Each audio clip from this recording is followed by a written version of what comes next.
Hola amigos, ¿qué tal? Buenos días. En este vídeo vengo a hablaros de los antojos, de por qué se tienen antojos de comida, a qué son debidos, por qué se dan los antojos sobre todo de alimentos hipercalóricos. Y en la última parte del vídeo, que creo que va a ser lo más interesante, os voy a explicar por qué no son buenos, por qué es definitivamente malo tener un exceso de antojos si en especial eres una mujer embarazada. ¿De acuerdo? Pues no me enrollo más y aquí os lo cuento. El antojo, como me imagino que ya la mayoría conocéis, es esa sensación casi inexplicable de querer comer una determinada comida sí o sí. No sabes por qué tu cuerpo te pide comer en concreto ese alimento y además comerlo en abundancia, en aquello que digas, oye, lo necesito, para mí es muy importante. Esta sensación no pienses que eres tú la única persona que lo ha tenido. Prácticamente el 98% de la población en algún momento de su vida ha tenido esta sensación, ¿de acuerdo? No es algo único, es algo que de forma global nos afecta a todos los humanos en un momento u otro. Llama la atención que mayoritariamente los antojos se tienen hacia alimentos especialmente ricos en grasas y en hidratos de carbono.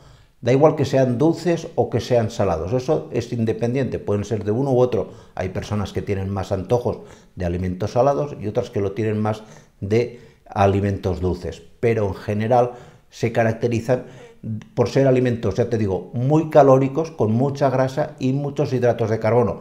Es muy inusual, no se suele dar, que alguien tenga antojo de darse un atracón, por ejemplo, de lechuga. Esto no suele ocurrir. Esto no es lo habitual.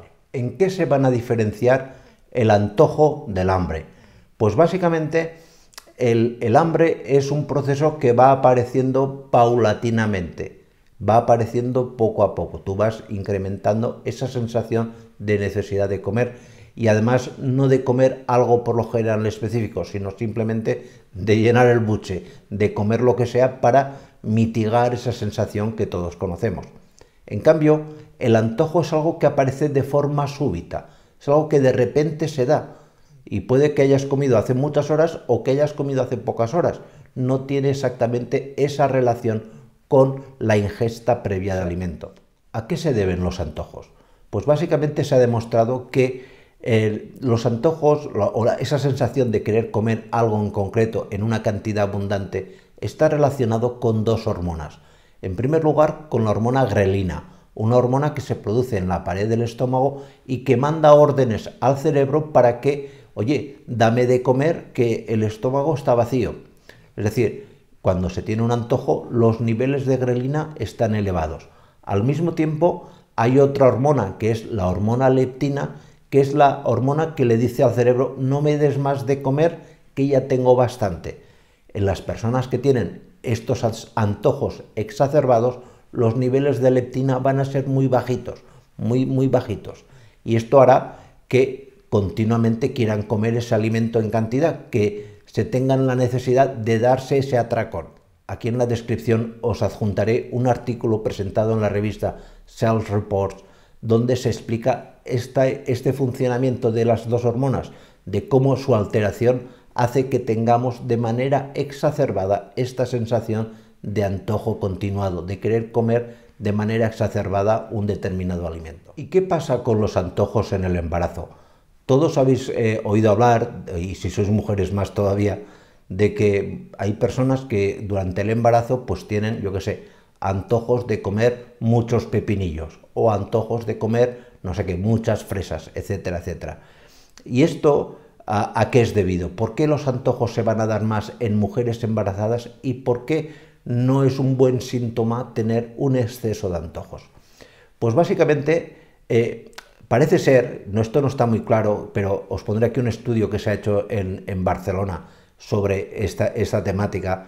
Parece ser que en la mujer embarazada hay una reorganización de ciertas neuronas que van a responder de manera distinta a determinados neurotransmisores como la dopamina. Y esto hace que para generar esa sensación de bienestar que se produce por los niveles altos de dopamina, se pida que se coma determinados alimentos. Esto, si es una cosa controlada, pues bueno, no es más que el reflejo de que el cerebro de la mujer se está reorganizando durante esta fase de su vida. Pero, ¿qué ocurre cuando los antojos son continuados y exacerbados? Pues que claramente nos puede indicar que la mujer tiene una carencia determinada de algún tipo de sustancia y que de forma indirecta su tejido nervioso está respondiendo o está mandando órdenes de que coma determinados alimentos donde el organismo ya sabe por experiencias anteriores que había un determinado aporte de esa sustancia de la cual la mujer en ese momento en concreto está carente. Es decir, por ejemplo, si tú tienes, siendo embarazada, un déficit de vitamina C, tú no, a lo mejor no eres consciente, pero de entrada tu organismo te pide comer muchas naranjas o muchas fresas. Es muy típico, el antojo de fresas es uno de los más comunes. Claro, en esta situación, pues aparte de la curiosidad y de la gracia que puede hacer, es algo que deberás comunicar a tu especialista, a tu médico de cabecera, a tu matrona y demás, porque habrá que mirar en tu alimentación si puede haber algún tipo de déficit que esté provocando en exceso este tipo de antojos.